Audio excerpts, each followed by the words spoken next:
മലപ്പുറം താനൂരിൽ കാണാതായ പെൺകുട്ടികളെ കണ്ടെത്തിയത് പുലർച്ചെ 1:45-നാണ്. ലോണാവാലയിൽ നിന്നാണ് ഇവരെ കണ്ടെത്തിയത്. മുംബൈ ചെന്നൈ എഗ്മോർ ട്രെയിനിൽ യാത്ര ചെയ്യുകയായിരുന്നു ഈ കുട്ടികൾ. പെൺകുട്ടികൾ സ്കൂളിൽ നിന്ന് കടന്നു കളഞ്ഞത് ബുധനാഴ്ച ഉച്ചയോടെയാണ്. വിദ്യാർത്ഥിനികളെ നാട്ടിലെത്തിക്കാൻ ശ്രമം നടക്കുകയാണ്. ഇപ്പോൾ അവരെ ആരോഗ്യ പരിശോധനയ്ക്കായി മുംബൈയിലെ സസൂൺ ആശുപത്രിയിൽ എത്തിച്ചിരിക്കുകയാണ്. അവിടെ അവർക്ക് പ്രത്യേക ആരോഗ്യ പ്രശ്നങ്ങളൊന്നും ഇല്ല എന്ന് ഉറപ്പാക്കിയതിനു ശേഷം ആ സമയത്തോടെ 8 മണിയോടുകൂടെ കേരള പോലീസ് മുംബൈയിൽ എത്തുകയും കേരള പോലീസിന് അവരെ കൈമാറുകയും ചെയ്യുമെന്നാണ് ഇപ്പോൾ നമുക്ക് ലഭിക്കുന്ന വിവരം. നിലവിൽ കുട്ടികൾ ഈ പറയുന്ന റെയിൽവേ പോലീസാണെങ്കിലും മലയാളി സന്നദ്ധ പ്രവർത്തകരാണെങ്കിലും അവരുടെ കൂടെയുള്ള ഇപ്പോൾ അവരുടെ ചുറ്റുമുള്ള എല്ലാവരും ഇവർ മാനസികമായി സ്വസ്ഥമായിരിക്കട്ടെ എന്ന രീതിയിൽ ഒരു പിന്തുണ അവർക്ക് നൽകുന്നതുകൊണ്ട് കുട്ടികൾ ആശ്വാസത്തിലാണ് എന്ന കാര്യമാണ് ശ്രീനാഥ് ചന്ദ്രൻ പൂനെയിൽ നിന്ന് റിപ്പോർട്ട് ചെയ്യുന്നത്. ശ്രീനാഥ് ഒന്നിലേറെ തവണ അവരുമായി സംസാരിച്ചിരുന്നു. അപ്പോൾ നിലവിൽ അവർക്ക് അത്തരത്തിലുള്ള പ്രശ്നങ്ങളൊന്നുമില്ല. പക്ഷേ ഭാവിയിൽ അവർക്ക് അത്തരത്തിലുള്ള പ്രശ്നങ്ങളൊന്നും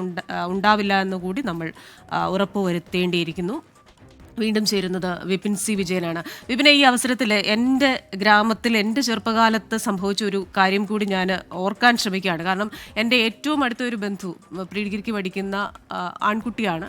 അവർ ഒരു ഗ്രൂപ്പായിട്ടൊരു 5 പേര് ഇതുപോലെ ആരെയൊക്കെയോ വീട്ടിൽ വഴക്ക് പറഞ്ഞു. ഒന്നിച്ച് കളിക്കാൻ പോയതിന് തിരിച്ചു വന്നപ്പോൾ എല്ലാവരെയും വീട്ടിൽ വഴക്ക് പറഞ്ഞതുകൊണ്ട് ഇതുപോലെ ഒരു പരീക്ഷാ കാലത്ത് അവർ നാട് വിട്ടു പോകുന്നു. അവരന്ന് ഈറോഡ് വരെ എത്തി എന്ന വിവരം, അന്ന് ഇതുപോലെയുള്ള സമൂഹ മാധ്യമങ്ങളോ കമ്മ്യൂണിക്കേഷൻ സൗകര്യങ്ങളോ ഒന്നും. അപ്പോൾ അവർ അവിടെ എത്തിയെന്ന് പറയുന്നു. പിന്നീട് ഇവർ ഒരാഴ്ച ആ ഗ്രാമം മുഴുവൻ അനുഭവിച്ച ഒരു വേദന എനിക്കറിയാം. 5 പേരാണ് 5 വീടുകളിൽ നിന്ന് പോയിരിക്കുന്നവരുടെ മാതാപിതാക്കൾ അനുഭവിച്ച വേദന. അപ്പോൾ പിന്നീട് ഇവർ ഈ പറയുന്നത് പോലെ കോയമ്പത്തൂർ ഒരു ഹോട്ടലിൽ പാത്രമൊക്കെ കഴുകി ജീവിക്കുകയാണെന്ന് മനസ്സിലാക്കുന്നു. ഇവരെല്ലാം തിരികെ കൊണ്ടുവന്നു. പക്ഷെ അന്ന് ഈ ഗ്രാമം മുഴുവനും ഞങ്ങളെല്ലാവരും പരസ്പരം ഞങ്ങളൊക്കെ തീരെ ചെറിയ കുട്ടികളാണ്. സംസാരിക്കുമ്പോൾ ഇവരെല്ലാവരും പറയുന്നുണ്ട്, തിരികെ വരുമ്പോൾ ഒരാൾ പോലും അവരെ കളിയാക്കാൻ പാടില്ല.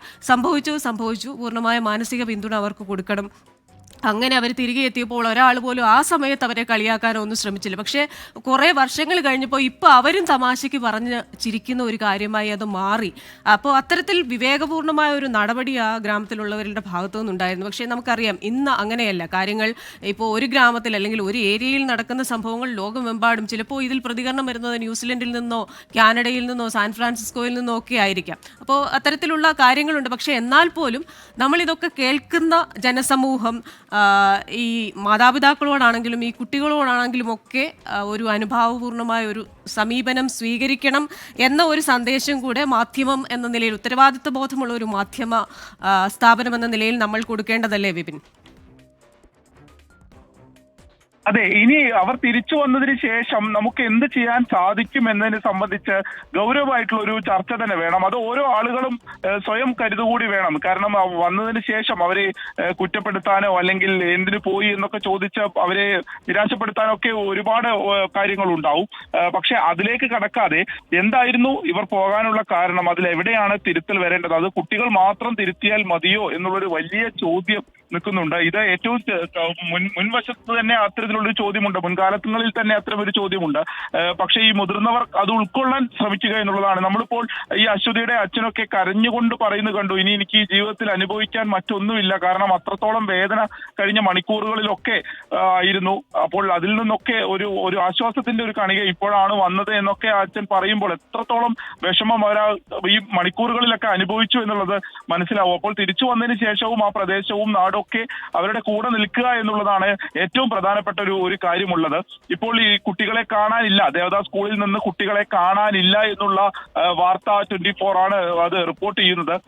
അപ്പോൾ മുതൽ ഇതാ ഈ നിമിഷം വരെയും നമ്മളും ഈ വാർത്തയ്ക്ക് തൊട്ടുപുറകിലുണ്ട്. ആ ഒരു മാധ്യമ ജാഗ്രത നമ്മൾ ആദ്യം മുതൽ തന്നെ കാണിക്കുന്നുണ്ട്. ഇപ്പോൾ മുംബൈയിൽ നിന്നുള്ള ദൃശ്യങ്ങളാവട്ടെ, അവർ മുംബൈയിൽ എത്തി, അതിനുശേഷം അവർ സംസാരിക്കുന്നു. ഇപ്പോൾ ആ കുട്ടികളെ കിട്ടിയതിനു ശേഷമുള്ള അവരുടെ ആദ്യത്തെ സംസാരം ഒക്കെയായി 24-ന്റെ ആ ഒരു മാധ്യമ ജാഗ്രത നമുക്ക് കാണാൻ സാധിക്കും. നമ്മൾ അങ്ങനെയാണ് അത് പ്രേക്ഷകരിലേക്ക് എത്തിക്കുന്നത്. കാരണം ആ കുട്ടികളെ കണ്ടെത്തുക എന്നുള്ള ലക്ഷ്യം അത് ഒരാളുടേത് മാത്രമല്ല, അല്ലെങ്കിൽ ഒരു സംവിധാനത്തിൻ്റെത് മാത്രമല്ല, അത് ഒത്തൊരുമയുടേതാണെന്ന് മനസ്സിലാക്കുകയും ആ സമയം മുതൽ തന്നെ അതിലേക്ക് നമ്മൾ ഒരുമിച്ച് നിൽക്കുകയും ചെയ്യുന്ന ഘട്ടമാണിത്. അപ്പോൾ ഈ കുട്ടികളെ തിരിച്ചെത്തിക്കുന്നത് വരെ, അവരുടെ രക്ഷിതാക്കളുടെ കൈകളിൽ സുരക്ഷിതമായി എത്തിക്കുന്നത് വരെ ആ ഒരു ജാഗ്രത തുടരുകയും ചെയ്യും. അതിനുശേഷവും ഈ പറഞ്ഞതുപോലെ തന്നെ ഒരാഴ്ചയോ അല്ലെങ്കിൽ 2 ആഴ്ചയോ കഴിഞ്ഞതിന് ശേഷവും നമ്മൾ ആ ജാഗ്രത അതുപോലെ തന്നെ പുലർത്തേണ്ടതുണ്ട്. അല്ലെങ്കിൽ അത് ആ വീട്ടുകാരും നാട്ടുകാരും ഒക്കെ അക്കാര്യങ്ങളിൽ കൂടുതലായിട്ട് ശ്രദ്ധിക്കേണ്ടതുണ്ട്. കാരണം ഈ കുട്ടികളെ കാണാതാവുന്നു എന്ന് പറയുമ്പോൾ അവർക്ക് ഇവിടെ നിന്ന് പോകണം എന്നുള്ളത് മാത്രമാണെന്ന് നമുക്ക് മനസ്സിലാക്കാൻ കഴിയും ക്രിസ്റ്റീന. അത് ഏത് സ്ഥലത്തേക്കാണ് എങ്ങനെയാണ് എന്നറിയില്ല. ഇപ്പോൾ ഞാൻ ഇന്നലെ ഇവരുടെ വീടുമായിട്ട് ഇപ്പോൾ റഹീം അസ്ലമിന്റെ വീട്ടുകാരുമായി സംസാരിച്ചപ്പോൾ അവർ പറയുന്ന ഒരു പ്രധാനപ്പെട്ട ഒരു കാര്യമുണ്ട്. ഈ ഫാത്തിമ എന്നുള്ളൊരു കുട്ടിയുമായിട്ടായിരുന്നു സൗഹൃദം ഉണ്ടായിരുന്നത് ഇൻസ്റ്റാഗ്രാം വഴി. അപ്പോൾ ആ കുട്ടി ഇങ്ങോട്ടേക്ക് വിളിച്ച് ഒരു സഹായം അഭ്യർത്ഥിക്കുകയായിരുന്നു. ഞങ്ങൾ എന്തായാലും പോകും, നിനക്ക് സഹായിക്കാൻ കഴിയുമെങ്കിൽ വരിക എന്നുള്ളതായിരുന്നു പറഞ്ഞത്. തുടരെ ഫോൺ കോളുകൾ വന്നുകൊണ്ടിരുന്നു എന്നുള്ളത് വീട്ടുകാർ ഇപ്പോൾ ഈ ഘട്ടത്തിൽ ഓർക്കുന്നുണ്ട്. അങ്ങനെയാണ് റഹീം പോകുന്നത് എന്നുള്ളതാണ് വീട്ടുകാർ പറയുന്നത്.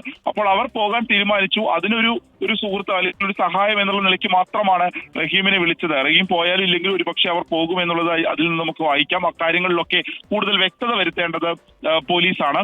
അപ്പോൾ അതുമായി ബന്ധപ്പെട്ടൊരു മൊഴിയെടുക്കലൊക്കെ സ്വാഭാവികമായിട്ടും ഉണ്ടാവുകയും ചെയ്യും. അപ്പോൾ അങ്ങനത്തെ ഒരു മാനസികാവസ്ഥയിലേക്ക് 2 കുട്ടികൾ എത്തുന്നു.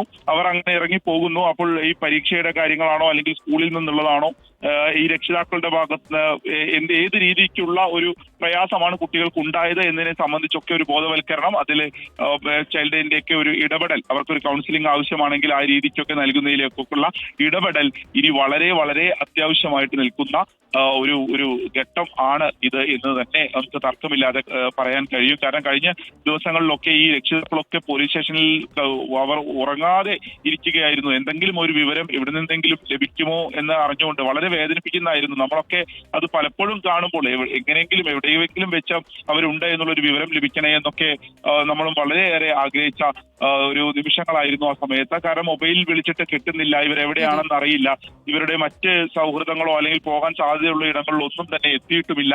മലപ്പുറത്ത് നിന്ന് വിപിൻ സി വിജയനാണ് വിശദാംശങ്ങൾ നൽകിക്കൊണ്ടിരുന്നത്.